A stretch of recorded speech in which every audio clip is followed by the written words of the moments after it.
आप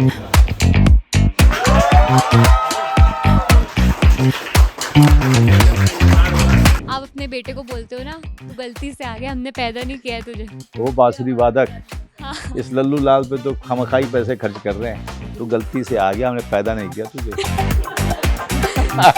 शांत किया, बहुत काफी शांत किया। और मैं वो आंख कुरेद कर निकालता हूँ। ये निकालते हैं मुझे, और फिर जब मेरा गुस्सा आना शुरू हो जाता है तब इसको लग जाता है कि अच्छा ये निकाल के लेके आ गया मैं इनको। लेकिन एक किस्सा है जब आपने एक बार पार्टी के बाद फ़ोन कर दिया था। उन्होंने फ़ोन उठाया और अपनी भारी आवाज़ में बोला, हेलो। मैंने कहा, नसीर साहब बोलिए, मनोज मियाँ इतनी रात को कैसे? मैंने कहा, आई लव यू सर। इतनी बड़ी हो गई हो, ब्याह नहीं हुआ तुम्हारा, तो एक बार कैमरे के आगे बोल देते तो। क्या उम्र है तुम्हारा? 21 हैं? 21। अभी तो बहुत छोटी है। गोलियां और गालियां, इनका तो बहुत पुराना नाता रहा है। तो जो लगता है कि हर तरफ से सबने उसकी आवाज़ को दबा दिया है, लेकिन श्रीकांत तिवारी ऐसा है कि वो उसकी आवाज़ को कोई नहीं दबा सकता है। आपकी नेटवर्थ 175 करोड़ रुपए बता। अरे वाह, बहुत बढ़िया यार। तो नहीं, मैं चाहता हूँ वैसा हो जाए।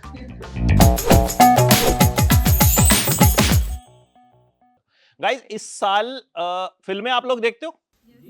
मैं भी देखता हूँ, हमारा तो काम ही है, ये फिल्मों में एक्टिंग करते हैं, वो फिल्में बनाते हैं। एक फिल्म थी जिसे मैंने रिव्यू किया और 5 में से 4.5 स्टार दिए, वो इनकी थी। फिर एक फिल्म आई जिसे 4 स्टार दिए, वो भी इनकी थी। और अब एक और फिल्म आ रही है जो मैंने अभी थोड़ी देर पहले देखी है, वो भी इन्हीं की है। उसके तो सबसे पहले तो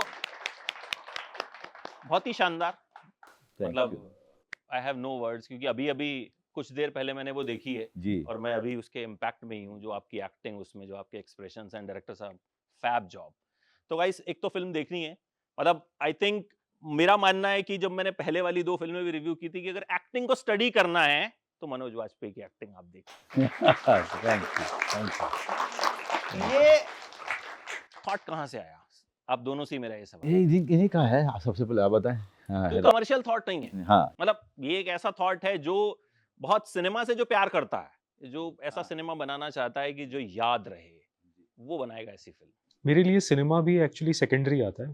पहले तो मेरे अंदर कई सारे सवाल बहुत सालों से हैं कि हम इतनी गलतियां जो करते हैं समाज में, डेवलपमेंट को लेकर, एनवायरनमेंट को लेकर, वो क्या हम सुधार पाएंगे? और ये सवाल हम सबको परेशान करती हैं, बट मैं उनका क्या करूं? तो मैं कहानी एक मेरे लिए वो वेसल है जिसमें मैं ये एक सवाल डालता हूँ। सिनेमा तब आता है मेरी लाइफ में जब मैं वो वेसल को तराशने की कोशिश करता हूँ। तो ये बेसिकली वो सवाल है जो मैं सबसे पूछना चाहता हूँ, जो मैंने इस फिल्म के ज़रिए पूछने की कोशिश करी है। ये सर के पास में स्क्रिप्ट लाया था 2016 में, जब हम भोसले बनाने की कोशिश कर रहे थे। तो तब से अब तक हमारा लंबा एक्चुअली सफ़र रहा है इस फिल्म के साथ। आपसे एक सवाल, जो मैं, इतनी इंटेंसिटी आप लाते कहाँ से? एक इसमें सीन है जिसमें आप छोटे बच्चे को लेके ट्रेन के वॉशरूम में हैं और लोग बाहर से जो हैं खटखटा रहे हैं और आपको उस बच्चे को बचाना है। मतलब वो सीन देख के हम जो है एकदम दहल जाते हैं कि ये, मतलब क्या एक्सप्रेशन दिया है। एक में आप भाग रहे हैं, कैमरा जो है वो वैसे ही भाग रहा है जैसे कि कोई एमेच्योर आदमी जो है, हाँ। वो शायद, मुझे लगता है आपने वहां जानबूझ के उस तरह का शॉट लिया है कि एकदम कोई सिनेमैटिक जो कहते हैं रूल्स होते हैं उनको ब्रेक करते हुए। तो वो इंटेंसिटी कैसे आती? कैसे? तैयारी से आती है। वही तैयारी, क्योंकि बड़े सारे स्टूडेंट्स हैं, वो जानना चाहेंगे वो उस तैयारी के बारे में। देखिए, हमारी जिंदगी की मैं बाकी एक्टर्स से जो अलग मेरे साथ में एडवांटेज क्या है कि मेरी जिंदगी बड़ी अजीबोगरीब रही है और बड़ी कमाल की रही है। वो कई सारे रास्तों से होके गुजरी है और कई सारी गलियों में भटकने के बाद कहीं पे पहुंची धीरे धीरे। तो उस रास्ते में आपके अनुभव, आपने जो लोग देखे, लाखों लोग देखे, कई सारी चीज़ें देखी जहाँ पे आप टूटे, गिरे, फिर उठे, फिर अपने आप को संभाला, फिर बिखरे, फिर अपने सारे टुकड़ों को जोड़ा। तो ज़िंदगी में कई सारे भाव से आप खुद गुजरते हैं।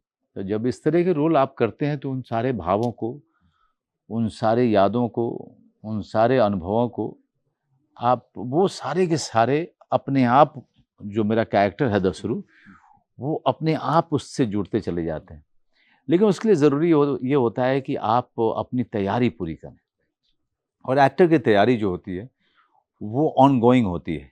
कोई भी एक्टर जो इंटरेस्टेड है अच्छा परफॉर्मेंस देने में, कोई भी एक्टर जो इंटरेस्टेड है और सीखने में और कुछ नया करने में, वो लगातार स्क्रिप्ट पढ़ता है, कई बार पढ़ता है, और कई सारे नोट्स बनाता है। कुछ एक नोट्स उसके जहन में होते हैं, कुछ एक वो लिख लेता है। लेकिन एक कैरेक्टर बनने के लिए सबसे ज़रूरी है कि आप ये पहला स्टेज को पूरा करें, फिर कैरेक्टर बनने की यात्रा शुरू होती है।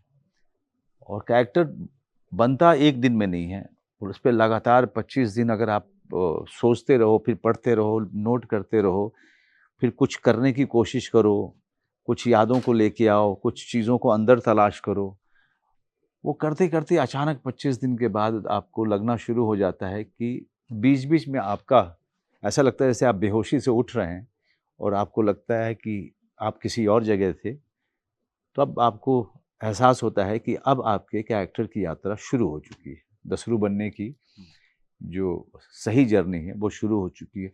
फिर आप उसी मेंटल स्टेट में रहते हैं।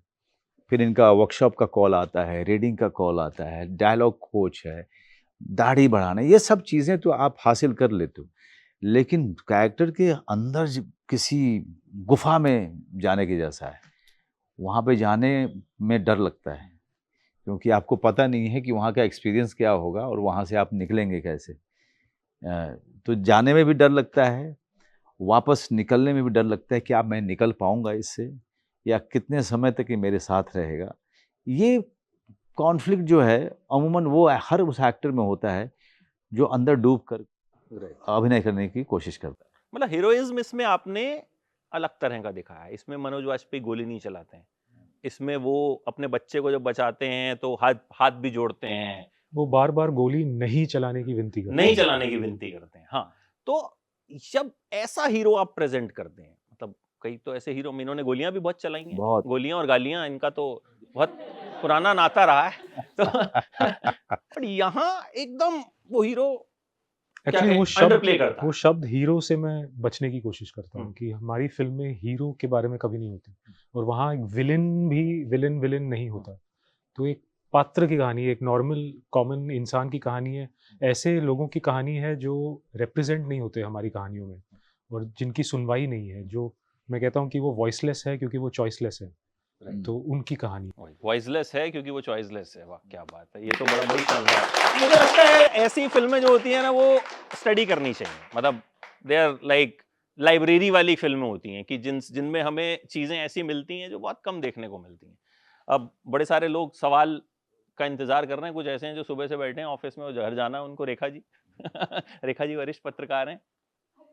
पहले तो बहुत बहुत बधाई, आपकी जो फिल्म आने वाली है उसका ट्रेलर, फिल्म अभी देखनी है लेकिन ट्रेलर जो है ना बिल्कुल एकदम सांसें थमा देने वाला है। जी। मतलब जैसे जैसे सर ने एक तो एक्सप्लेन भी किया कि वैसे भी आप जब भी आते हैं कमाल करते हैं, और आप आने वाले होते हैं तो हमें उम्मीद ही होती है कुछ कमाल देखने वाले हैं हम लोग। Thank you. तो बहुत अच्छे मुद्दे पर आपने फिल्म बनाई है, वो उम्मीद है कि सबको पसंद आएगा। मेरा सवाल थोड़ा एक हल्का लेते हैं, बहुत गर्मा गर्म हाँ, माहौल हो नहीं, गया है हाँ।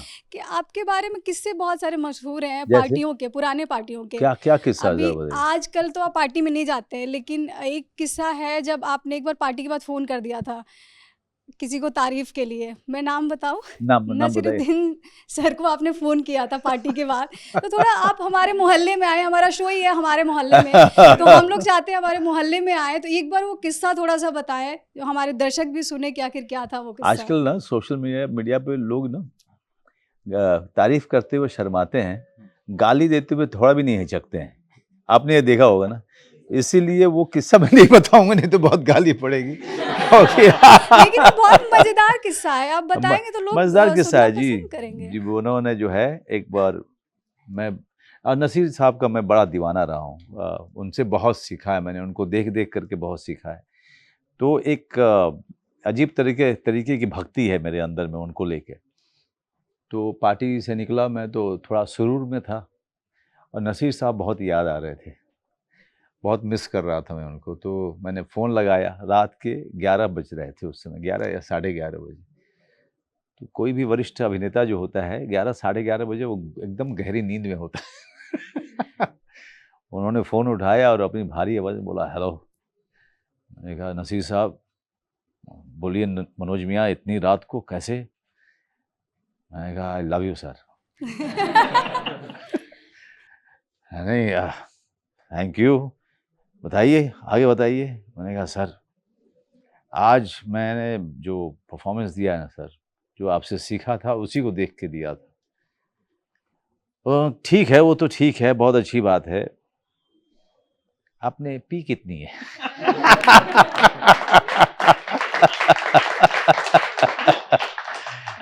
मनोज में आप सो जाइए और हमें भी सोने दीजिए।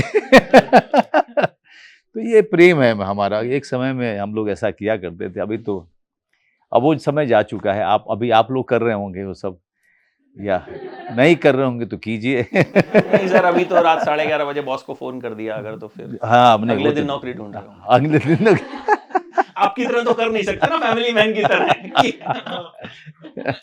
नहीं, जिससे आप, जो आपके बड़ा करीब हो, उसको कीजिए। अपने प्रेम का इजहार करना कोई बुरी बात नहीं है अपनी, और थैंक यू बोलना तो बिल्कुल बुरी बात नहीं है, जिनसे आपने सीखा है कि नहीं? जितना बोलो कम है। जितना बोलो कम है। अच्छा, वैसे मनोज सर का वो जो फैमिली मैन वाला सीन था, उससे कौन कौन इंस्पायर हुआ था कि अगले दिन जाके मैं ऐसा करूंगा? सही बताना, हाथ खड़े करके। अरे तुम लगती भी हो रणचंडी। लक्ष्मीबाई लगती हैं ये पूरी। सर वैसे रियल लाइफ में ऐसा कभी हुआ है आपके साथ, किसी बॉस के साथ या किसी उसके साथ आपने मतलब कहा हो कि बहुत हो गया यार? मेरे झगड़े बड़े होते थे, क्योंकि मैं बड़ा गुस्से वाला आदमी था और मेरा टेम्पर बहुत ही गर्म मिजाज का आदमी हुआ करता था मैं। तो मुझे पता था कि मेरे साथ में ये प्रॉब्लम है, और ये पूरा टेम्पर का इशू जो है वो मेरे जर्नी का हिस्सा रहा हुआ है। और कहीं ना कहीं एक गुस्सा इस बात का था कि समाज बराबर में क्यों नहीं है, समाज में सब बराबर के क्यों नहीं है, समाज में जिसको काम आता है उसको काम मिलता क्यों नहीं। मतलब उसके कारण बहुत थे, जिसको एंग्स्ट बोलते हैं ना, तो वो एंग्स्ट बहुत ज़्यादा रहा हुआ है, अभी भी है। लेकिन अब चूँकि स्पिरिचुअल प्रैक्टिसेस में मैं घुसा और काफ़ी डीप गया, तो वो सब चीज़ें अब थोड़ी स्पिरिचुअलिटी ने आपको मतलब काफ़ी शांत कर दिया। शांत किया, बहुत काफ़ी शांत किया। पर और मैं वो आंगस्ट कुरेद कर निकालता हूँ। ये निकालते हैं मुझे। और फिर जब मेरा गुस्सा आना शुरू हो जाता है, तब इसको लग जाता है कि अच्छा ये निकाल के लेके आ गया मैं इनको। जब ऐसे एक्टर होते हैं तो डायरेक्टर का थॉट प्रोसेस क्या होता है? क्योंकि अपने आप में इतने गजब के परफॉर्मर हैं कि स्क्रिप्टें मतलब चेंज होती है।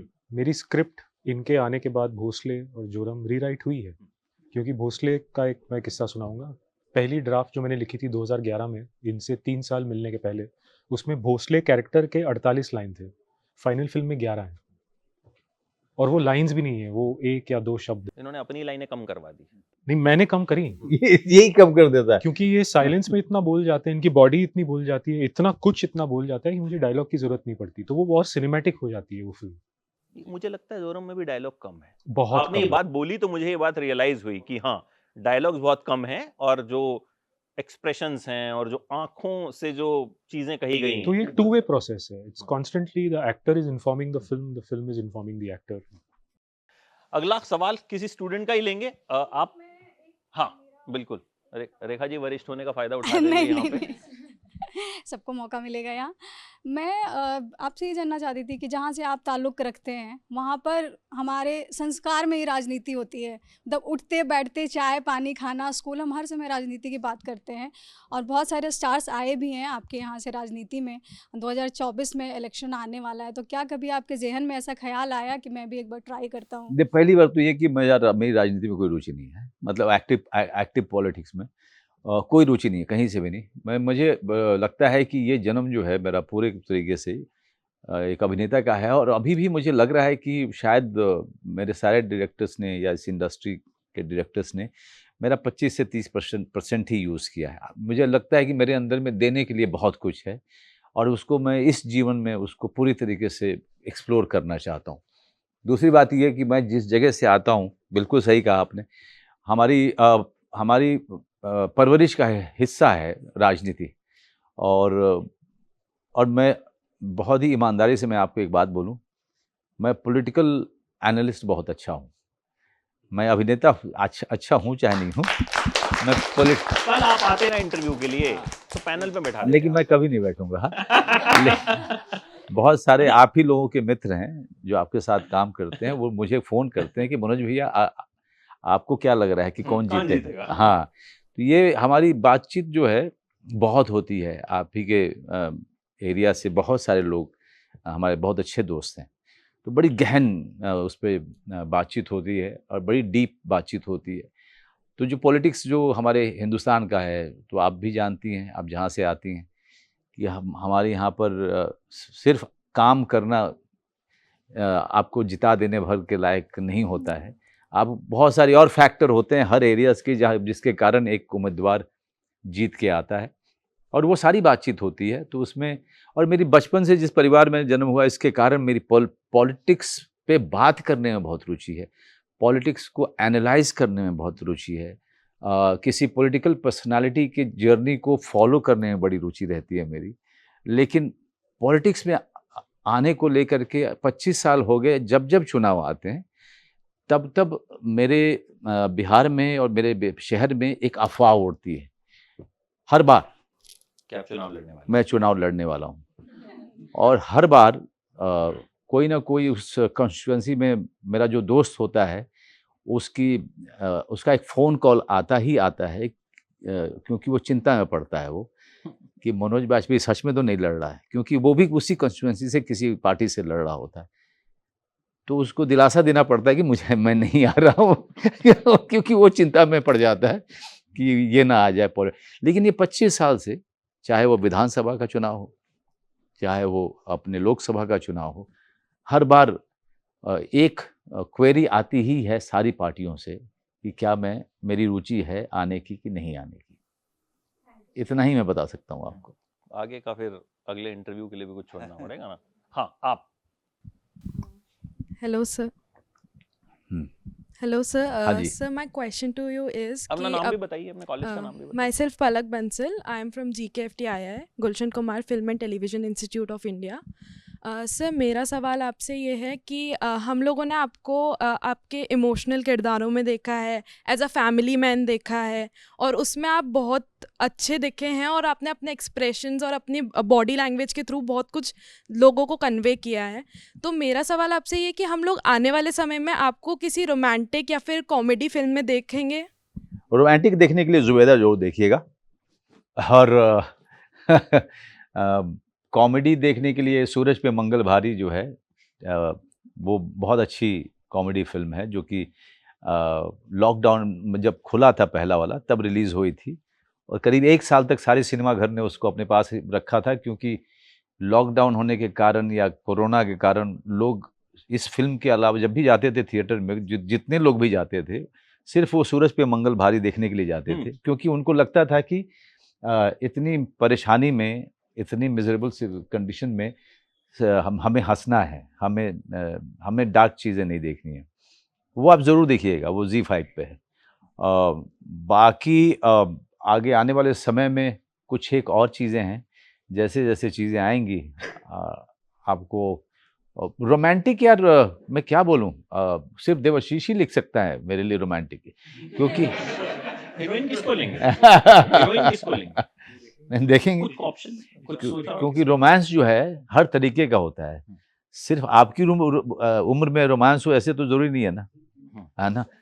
तो जो मेरी उम्र का रोमांस होगा कुछ अलग होगा, और जाहिर सी बात है उस अलग तरीके का रोमांटिक फिल्म लिखने के लिए देवाशीष माखीजा जैसा माइंड चाहिए, या फिर अनुराग कश्यप जैसा पागल दिमाग चाहिए, है ना? तो यही 2 लोग कर सकते हैं। मुझे लगता है गुलमोहर में भी जिस तरह का रोमांस था, हाँ, वो भी बड़ा मैच्योर रोमांस था, बहुत ही बड़ा mature। शानदार रोमांस था। वो क्या था, 60 साल के आदमी, उसकी वही वाइफ, था, मतलब वो एक जो केमिस्ट्री थी वो हाँ बड़ी या प्यारी ना, थी। हाँ या ना, ये सारा जो बातचीत उनकी बहुत ही प्यारी बातचीत थी। जी, आप। Okay, so my name is Khushi Pandey. I am from GKFTII, Gulshan Kumar Institute of Film, Television and Institute of India. So मेरा जो क्वेश्चन है कि हमने आप सबसे ज़्यादा फेमस जो हम जानते हैं कि गैंग्स ऑफ वसेपुर से हुई है, ठीक है, उसमें आपका जो रोल था फैमिली को प्रोटेक्ट करना, फैमिली का नाम के लिए था, और जो आपका अभी जो रोल है जो मूवी में, वो वहाँ पे भी हम देख सकते हैं कि आप प्रोटेक्शन के लिए ही लड़ रहे हैं। तो दोनों जो कैरेक्टर्स आपके उसमें क्या डिफरेंस है? बहुत ज़्यादा है। एक तो सबसे बड़ी बात है कि दोनों डिफरेंट क्लास के हैं, दोनों डिफरेंट कल्चर के हैं, दोनों की दुनिया बिल्कुल एक दूसरे से बिल्कुल अलग है। श्रीकांत तिवारी एक कह सकते हैं कि एक ऐसे क्लास से आता है जिसने जिसको ये स्ट्रगल कभी नहीं करनी पड़ी कि आगे का खाना कैसे आएगा, उसके ज़मीन, उसके ज़मीन पे ख़तरा नहीं, गांव के घर पे कोई ख़तरा नहीं, तो और वो जंगल का रहने वाला नहीं, ये ट्राइबल आदमी बाहर के पूरी सिविलाइजेशन से, सभ्यता से बिल्कुल अनभिज्ञ है, उसको पता ही नहीं है बाहर में हो क्या चल रहा है, क्या है ये दुनिया, ये ट्रेन क्या होता है, हवाई जहाज़ शायद देखता होगा दसरू और सोचता होगा कि ये लोहे की चिड़िया उड़ कैसे रही है। तो दोनों के जो कल्चरल डिफरेंस जो है ना, वो और सोशली भी बहुत ही अलग तरीके का है। दसरू एक ऐसा आदमी है जो लगता है कि हर तरफ से सबने उसकी आवाज़ को दबा दिया है, लेकिन श्रीकांत तिवारी ऐसा है कि वो उसकी आवाज़ को कोई नहीं दबा सकता है। वो बहुत ही कॉन्फिडेंट, बहुत ही काबिल, पढ़ा लिखा इंसान है वो, और सारे उसको एक्सपोजर है दुनिया के। दसरू को जंगल के अलावा कुछ पता नहीं है, और जब वो जंगल से बाहर निकलता है तो एक मजबूरी में निकलता है, और जंगल में वापस जब आता है तो वो भी एक मजबूरी में ही वापस आता है। एक मुझे याद आया, इसमें एक सीन आता है जब वो अपने छोटे से बच्चे को, इन्फेंट को, जंगल में कुछ खिलाता है। वो क्या खिलाता है और कैसे खिलाता है वो आपको फिल्म देख के पता चलेगा। मतलब वो आप हिल जाते हो कि छोटे से बच्चे को जंगल में क्या खिलाएगा। ये मतलब किस तरह से आपने वो सीन सोचा कैसे? मतलब छोटे बच्चे के लिए तो लोग दूध ढूंढते हैं। हाँ, बट आदिवासी गाय का दूध टच नहीं करते, क्योंकि गाय का दूध बछड़े के लिए होता है। तो वो चाय भी पीते हैं तो बिना दूध के पीते हैं, जैसे मैं पी रहा हूँ। तो somewhere that moment came from the fact कि ये बाप अभी सिर्फ बाप नहीं रहा, उसको माँ बनने की भी ज़रूरत है। तो ये माँ बनने की कोशिश करता है, क्योंकि कल रात तक ये बच्ची माँ का दूध पी रही थी। मतलब लेकिन मैं अभी जब हम बातचीत कर रहे हैं तो मुझे वो रिकॉल हो रहे हैं वो सीन्स, जो मतलब वो बहुत इम्पैक्टफुल सीन वो मुझे लगा था, one of the most impactful scene. क्योंकि छोटे बच्चे को जब हम कहीं 2 घंटे के लिए बाहर लेके जाते हैं, सबसे बड़ी टेंशन ये होती है दूध की बोतल। अगला प्रज्ञा, पूछ लो तो भी पूछ। Hello sir, I am Sneha Gupta from GKFTII। आपका एक बहुत फेमस डायलॉग है गैंग ऑफ वसेपुर से, इतनी बड़ी हो गई हो ब्याह नहीं हुआ तुम्हारा। तो एक बार कैमरे के आगे बोल देते तो सेम उसमें सेम एक्सप्रेशन। अरे बच्चों के साथ शो करने का ये फायदा, हम नहीं पूछते हैं। कितना ही मतलब कितनी शर्मिंदगी होगी मुझे, और आपको पता है, हैं? क्या उम्र है तुम्हारा? 21 हैं? 21। अभी तो बहुत छोटी हो। बड़े भी हैं। ब्याह का क्या जरूरत है? इंतजार हमें नहीं करेंगे जरूरत है, आपका तुम्हारा। डायलॉग बहुत अच्छा था। Thank you. उस तरह से बोल दिया मैंने, अभी हो गया। इम्प्रोवाइज कर दिया उसको नए तरीके से इम्प्रोवाइज, नए तरीके से कुछ नया सुनो। चलिए अगला Pragya. Hello sir, Hello. This Pragya Jha और मैं झारखंड से हूँ। अरे वाह। I want to ask what was that one thing that intrigued you to say yes to this film? Okay, एक नई दुनिया, एक कंप्लीटली नई दुनिया जिससे कि पूरा हिंदुस्तान बिल्कुल अनजान है। वो शायद एक आदिवासी के बारे में जान, लेकिन उसको पता नहीं है आदिवासी होना क्या होता है। और इतनी एंगेजिंग स्क्रिप्ट देवाशीष मखीजा ने लिखी है। आपके सीनियर ने देखी और आप उन्हीं के मुंह से सुन सकते हैं। अब बेसिकली एक इतनी इंगेजिंग है कि आप जब मैं पढ़ रहा था तो मैं बिल्कुल रुक नहीं पाया, मैं लगातार पढ़ता चला गया। फिल्म भी जो लोग देख रहे हैं, शेखर कपूर साहब ने बड़ा अच्छा कॉम्प्लीमेंट दिया कि मुझे पता ही नहीं चला कि मैं फिल्म के अंदर कब चला गया। तो इस तरीके की अगर स्क्रिप्ट आपके पास आती है तो आपके पास और कोई चारा नहीं सिवाय इसके कि आप इस फिल्म को कीजिए। And we can't wait to watch the movie. Please watch the movie and also make sure that you take 10 people, 15 people, 20 people with you. Yeah, Please. all ages. Good afternoon sir. Sir my name is Durgesh Singh and मेरा सवाल आपसे पहले तो ये है, first of all I really love your film choices Thank you. And sir मेरा सवाल आपसे ये है, अगर कोई सीरीज़ या मूवी का आप किसी मूवी या सीरीज़ में आप एक्ट करना चाहें तो वो कौन सी होगी, उसके सीक्वल में? Sequel में? हाँ। मैं अपनी फिल्म के? नहीं सर, किसी और। किसी और के? यार मैं सच में चाहता हूँ ना कि एक फिल्म है, आप लोग कभी YouTube पे खोजना है, कहीं खोज लेना। गुरुदत्त की एक फिल्म थी साहब बेबी गुलाम, और मैं बचपन में देखी थी, बहुत छोटा था मैं। तब से लेकर आज तक जब भी मौका लगा मैं हमेशा देखी है वो फिल्म, और वो एक नॉवेल पे बेस्ड है। तो उस फिल्म को आप लोग ज़रूर देखिएगा। और एक दूसरी फिल्म है तीसरी कसम, अगर आप लोगों ने नहीं देखी है तो ये 2 फिल्में मस्ट हैं आप लोगों के लिए, आप लोग ज़रूर देखिए ताकि आपको पता चले कि हम कितनी बढ़िया फिल्में बनाते थे। हम बहुत बढ़िया फिल्में बनाते थे। हम उस देश में उस फिल्म के देश के दर्शक हैं जो हम सही मायने में हम लोग सही ढंग की फिल्में देख नहीं रहे हैं। जो आपका जनरेशन है वो सही ढंग की फिल्में देख नहीं रहा है, और जब ये फिल्म देखेंगे, ये सब फिल्में, तो आप सोचेंगे कि उस जनरेशन के, मेरे भी पीछे के जनरेशन के लोग कितने भाग्यशाली थे कि वो इस तरह की फिल्में देखते थे और इस तरह की फिल्में हिट भी होती थी मेन स्ट्रीम में, ऐसी फिल्में। तो ज़रूर देखिए आप। गुरुदत्त साहब तो मुझे लगता है अपने वक्त से बहुत आगे की सोचते थे, बिल्कुल। चाहे वो ये script although, हो, हाँ, चाहे वो कैमरा एंगल हो। आई एम मतलब सॉरी, मैं बिल्कुल अग्री नहीं करता हूँ नहीं इस करते थॉट आप। से। क्या है ना, वो हर आर्टिस्ट जो एक्चुअली बहुत ही ठोस और ओरिजिनल आर्टिस्ट है, वो एक्चुअली सिर्फ उस वक्त की सोसाइटी पे रिएक्ट करता है। They are the most in tune with their times, they are not ahead of their times. But क्योंकि हम उनको रिकॉग्नाइज नहीं करते, वो मर जाते हैं, फिर हम कहते हैं he was ahead of his times, क्योंकि हमने उनको रिकॉग्नाइज नहीं किया। He was actually that artist who reflected his times the most beautifully and शायद वो एक्यूरेटली। टाइम हमने देखा। हाय, आप आ गए।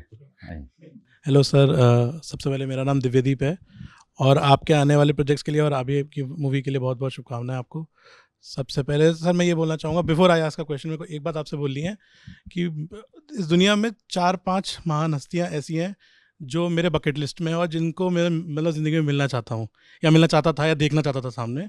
उनमें से आप बहुत ऊपर हैं उसमें। Thank you. उसमें, और ये बात बिल्कुल सच है। बस 4-5 ही हैं, उसके अलावा कोई और आए जाए मुझे उससे उतना वो नहीं होता। तो क्योंकि मैंने आपकी बहुत सारी मूवीज़ देखी हैं, बहुत सारा काम देखा है, लेकिन उससे ज़्यादा मैंने आपके इंटरव्यूज़ ऑलमोस्ट सारे सुने हुए हैं। मतलब मैं किसी भी इंटरव्यू से निकाल के आपको कुछ भी याद दिला सकता हूँ, आप भूल जाओ तो।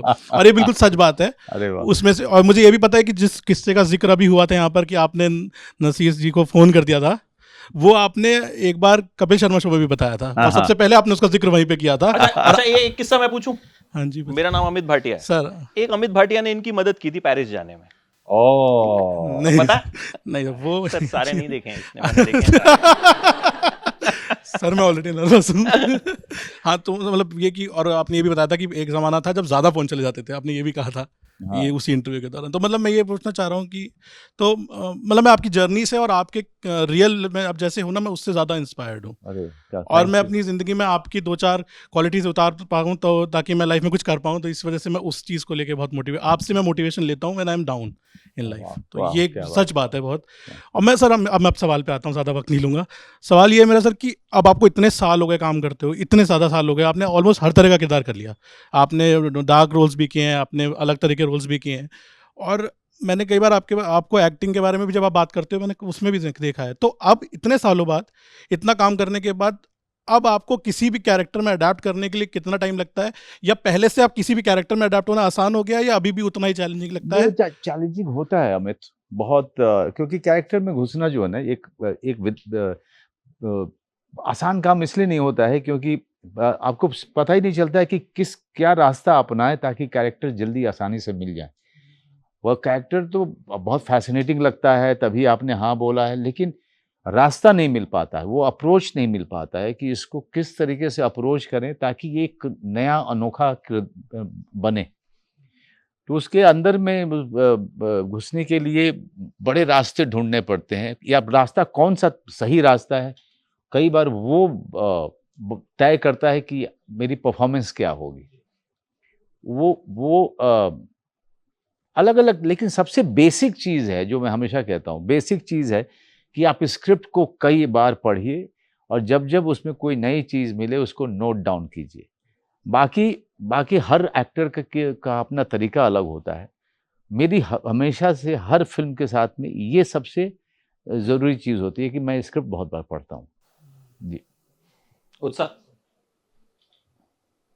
सर, वैसे वो अमित भाटिया वाला किस्सा आपको बताना है? जी, अमित भाटिया मेरा अब तो वो गुजर गए, लेकिन अमित भाटिया जो ऐसे आदमी थे जो अपने दोस्तों की बहुत मदद किया करते, और मैं थिएटर करता था तो बैरी जॉन के कारण मुझे पेरिस जाने का मौका लग रहा था, वहाँ पर एक शो करना था और वहाँ पर थिएटर वालों के साथ में इंटरेक्शन था और मैं बहुत डेस्परेटली जाना चाहता था, लेकिन मेरे पास पैसे नहीं थे। तो अमित भाटिया ने वो उस पैसे का इंतज़ाम कराया था। वो उनकी बहन जो थी वो इंडियन कॉन्सुलेट में काम करती थी और उनको फ़ोन किया, उसने कहा कि तुम जाके उनसे ले लेना। ज़्यादा पैसे नहीं थे, लेकिन उतने ज़रूर थे कि कम से कम जब मन करे तो मैं एक कॉफ़ी पी लूँ, जब मन करे तो किसी जगह जा कर के बैठ कर के कुछ खाना खा लूँ। लेकिन उस पैसे ने उसने काफ़ी मदद की। पहली बार मैं विदेश जा रहा था और विदेश में देखा कि वो एयर फ्रांस की फ़्लाइट थी, तो ट्रॉली लेके जाते हैं वो लोग ड्रिंक्स की। तो उसने मुझसे कहा कि क्या पियोगे? तो मैंने कहा कुछ नहीं। मुझे लगा कि ये पैसे लेगी। जब मैं वहाँ चला गया तो पता ये चला कि वो फ्री में देते हैं। और जब वापस आ रहा तो मैं आपको पता ही है फिर क्या हुआ होगा मेरा। बड़ा अफसोस होता है ऐसे में। आते समय मैंने उसकी भरपाई कर ली थी। अच्छा। अब जैसे कई बार ऐसे होता है कि हमने कुछ बुक नहीं किया है तो हम आपस में डिस्कस करते हैं कि अच्छा क्या है क्या नहीं है, इतने में आपके पास वो उसमें इतनी खुशी हो जाती है कि मतलब क्या ही हासिल हो गया। नहीं, और दूसरी बात है कि फ्री की चीज हर किसी को अच्छी लगती है। ये तो है और मुझे बहुत अच्छी लगती है, बहुत ज्यादा। मुझे कुछ हद से ज्यादा फ्री में आप हर चीज जस्टिफाई भी कर लेते हो। हाँ, ये तो चाहिए ही था।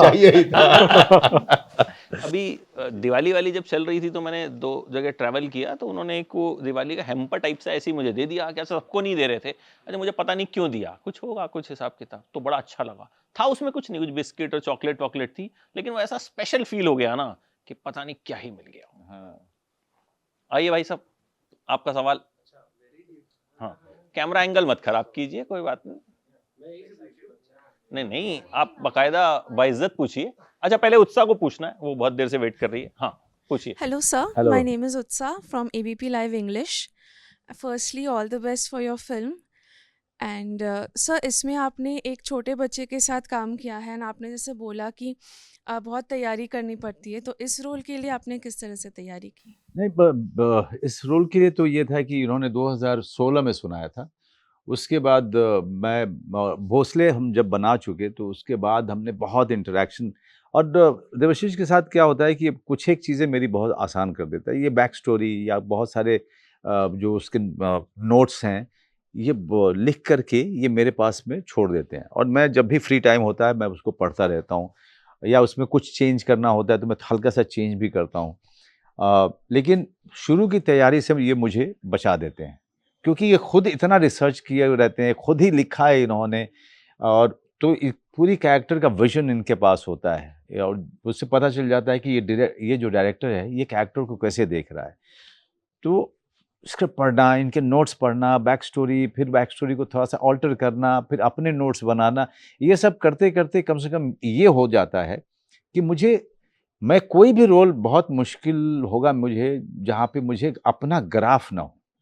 मुझे अपना ग्राफ एक दिखता जब है ना, तब मुझे लगता है कि मैं इस कॉन्फिडेंटली इस परफॉर्मेंस को कर पाऊंगा। तो मैं सबसे ज़्यादा जो अवेयर रहता हूँ एक चीज़ को लेकर के कि मेरी कैरेक्टराइजेशन का एक ग्राफ हो, उसको उसकी कंसिस्टेंसी हो, वो कहीं से भी छोड़ूं नहीं मैं, ताकि किसी को ये न लगे कि अरे यार पहले सीन में तो इन्होंने ये किया था और 8वें सीन में इन्होंने ये किया है, ये कैरेक्टर ये कैसे आ गया। तो एक ग्राफ होना, उसकी कंसिस्टेंसी होना बहुत ज़रूरी हो।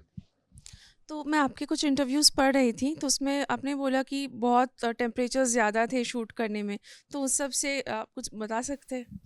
देखिए, जब हम शूट करें तो वैसे भी गर्मी का सीज़न आ गया था, और जब आप ओपन माइन में होते हैं और हम लोग आयरन ओर माइंस में थे, तो वहाँ पे अब उन्होंने वो आयरन ओर निकालना बंद कर दिया था, लेकिन वो डेड माइन होते हैं वैसा। लेकिन माइंस में 5 डिग्री ज़्यादा ही होगा। पहला माइन वर्किंग माइन था। पहला माइन, हाँ, पहला माइन नोवा मुंडी वाला जो था वो एकदम वर्किंग माइन था। दूसरा वाला जो था वो डेड था।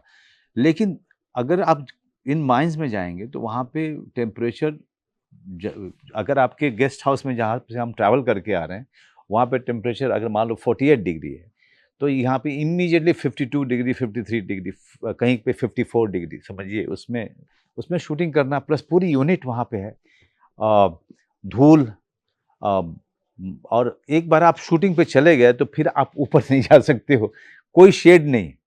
शेड के लिए भी हमको वो जो माइन का जो अंत है वहाँ पे जाके खड़े होना पड़ता था कि शायद सूरज इस तरफ चला गया तो यहाँ पे शेड मिल सकता है। तो उसके चैलेंजेस होते हैं, लेकिन वही हमारा काम है, और जब वो काम होता है तो वो काम ही आपको डिस्ट्रैक्ट करता है इन सब चीज़ों से। Thank you so much sir. Shubhransh.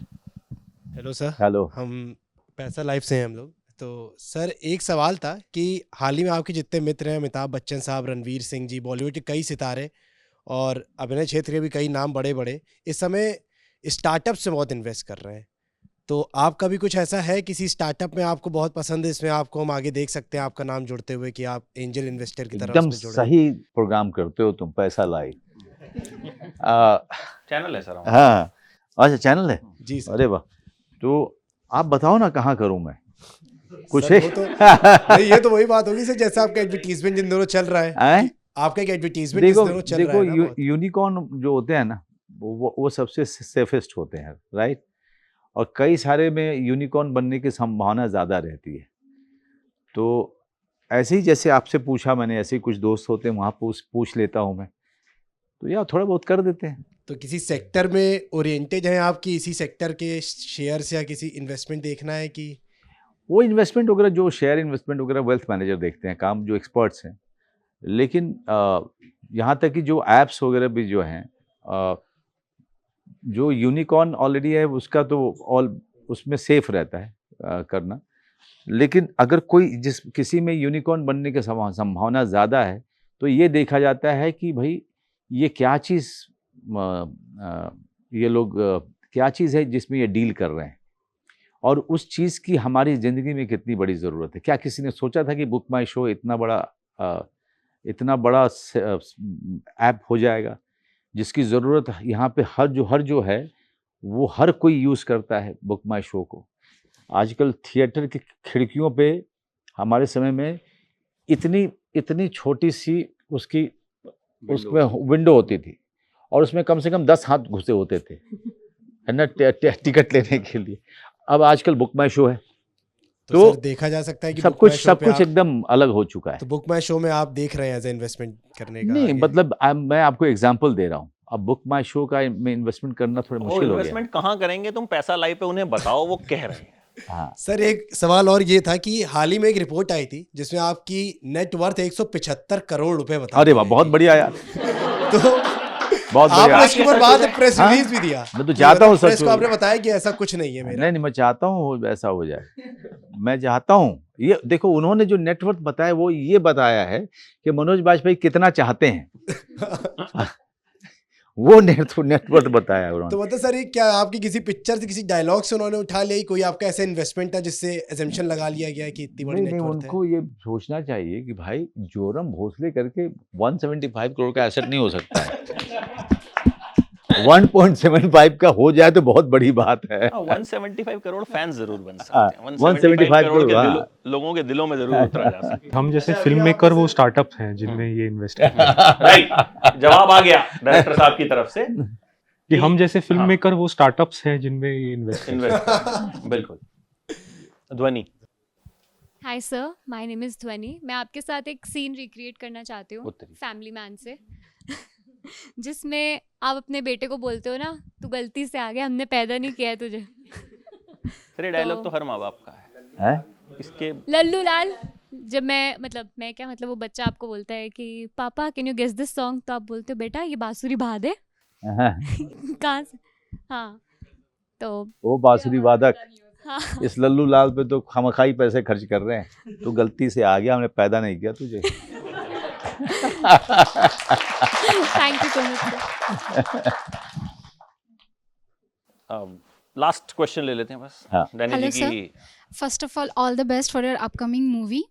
और मेरा सवाल आपसे ये है कि अभी आप अपने सक्सेसफुल करियर के एक पीक पे हैं। ऑब्वियसली आपका लाइफ स्टाइल बहुत ही बिजी होता होगा, पर एक दौर ऐसा था जब आप अपने फादर की हेल्प करते थे खेती में। कभी वो बचपन में, हाँ हाँ, वो जब भी तो- छुट्टियों में जाते थे ना, तो हम क्या 3 भाई हाँ, हैं, मैंने कहीं पढ़ा तो कि भेज ऐसा देते एक- थे कि जाके वो वाला खेत जोत के आ जाओ, ये वाला खेत जोत के आ जाओ। आप उस टाइम को मिस करते हैं, या फिर आपका कभी दिल करता है कि मैं गांव जाऊं तो खेतों में वैसे काम करूं? अभी क्या है देखिए, मेरे पिताजी की बहुत सारी जो ज़मीनें थी, और उनके बच्चे बहुत सारे, 6 भाई बहन थे हम लोग। बहुत सारी ज़मीनें तो बीमारी और बेटियों की शादी करने में बिक गए उनके। और जो बचा खुचा है वो भी जो है अब कोई देखने वाला है नहीं। तो जो मेरे 2 भाई हैं वही देखते हैं उसको, क्योंकि दिल्ली से एक ट्रेन पकड़ते हैं और सीधा अगले दिन सुबह वो लोग वहाँ पहुँच जाते हैं। मेरे लिए मुश्किल होता है मुंबई से यात्रा करना, लेकिन हाँ, इस बार की सर्दियों की छुट्टी मैं और मेरा परिवार गांव में ही बिताने जा रहे हैं। Thank you so much. और लास्ट में आई जस्ट से कि जोरम जैसी फिल्में बनती तो हैं, मतलब हमारी सबकी रिस्पॉन्सिबिलिटी बनती है कि उन्हें देखें भी। जरूरी अच्छा ये है सिनेमा कि देखिए वो क्या है, देखेंगे। बहुत अच्छी बात कही आपने, क्योंकि जितने भी ये स्टूडेंट हैं, अगर ये लोग ठान लेना कि जोरम जाके मैं अकेले नहीं देखूंगी, मैं अपने साथ कम से कम 20 लोगों को मैं जिम्मेदारी लेती हूँ, या 30 लोगों को इस फिल्म तक भेजना है, थिएटर तक भेजना है, तो वो हो जाता है। क्योंकि यही चीज़ तो ये लोग करते हैं ना, जब बड़ी कोई मेन स्ट्रीम फिल्म देखते हैं तो ये लोग यही काम करते हैं। मेरे दोस्तों के साथ कहते हैं, अरे ये फला फिल्म आ रही है, चलना कुछ चिल करेंगे। करते हो ना आप लोग? उसी तरीके से, उसी तरीके का सपोर्ट, उसी तरीके की मेंटरशिप आपको जोरम के लिए दिखाएंगे, तो एक बड़ी महान सी फिल्म बन पड़ी है, बड़ी कमाल फिल्म बन पड़ी है। बिल्कुल आपके- बिल्कुल देवाशीष, मतलब बहुत ही शानदार। मैं मतलब जब से देखी है मैं हूँ उसके औ में हूँ। शायद मेरे इंटरव्यू में भी आपने महसूस किया होगा। उसके सीन्स, हर चीज़ फिल्म की, मतलब हर चीज़ कमाल है। तो guys do watch Joram and thank you so much हमारे मोहल्ले में आने के लिए। बड़े सारे आपने किस्से कहानियाँ सुनाई। अच्छा, इंटरव्यू के बाद भी सर एक last. Sir my name is Amol Sachan और मैं GKFTI से हूँ। सर आपकी एक वेब सीरीज़ आई थी फैमिली मैन, उससे आपकी पर्सनल लाइफ में क्या इम्पैक्ट पड़ा है और इसका नेक्स्ट पार्ट हम लोग कब तक एक्सपेक्ट कर सकते हैं? मेरा पर्सनल लाइफ में तो कोई इम्पैक्ट ऐसा नहीं, हाँ पर एक चीज़ ज़रूर है कि मेरे फैंस ना आप लोगों की उम्र और आप लोगों से ज़्यादा उम्र के थे, लेकिन अब मेरे फैंस बच्चे हैं। तो बहुत सारे बच्चे, छोटे छोटे से बच्चे मेरे पास आकर के कहते हैं, अंकल हमको एक सेल्फी चाहिए। तो ये एक बहुत बड़ा बदलाव हुआ है मेरे जीवन में। और दूसरा ये कि नॉर्थ से साउथ, ईस्ट टू वेस्ट, जब भी मैं फ्लाइट में जाता हूँ तो देखता हूँ कि सब लोग जो हैं, फैमिली मैन को सब ने देखा है, और बहुत सारे मेरे OTT की फिल्मों को भी उन्होंने देखा है। तो OTT ने वो चीज़ को बहुत सारा बदला है हम सब लोगों के लिए। Thank you very much. Thank you so much sir.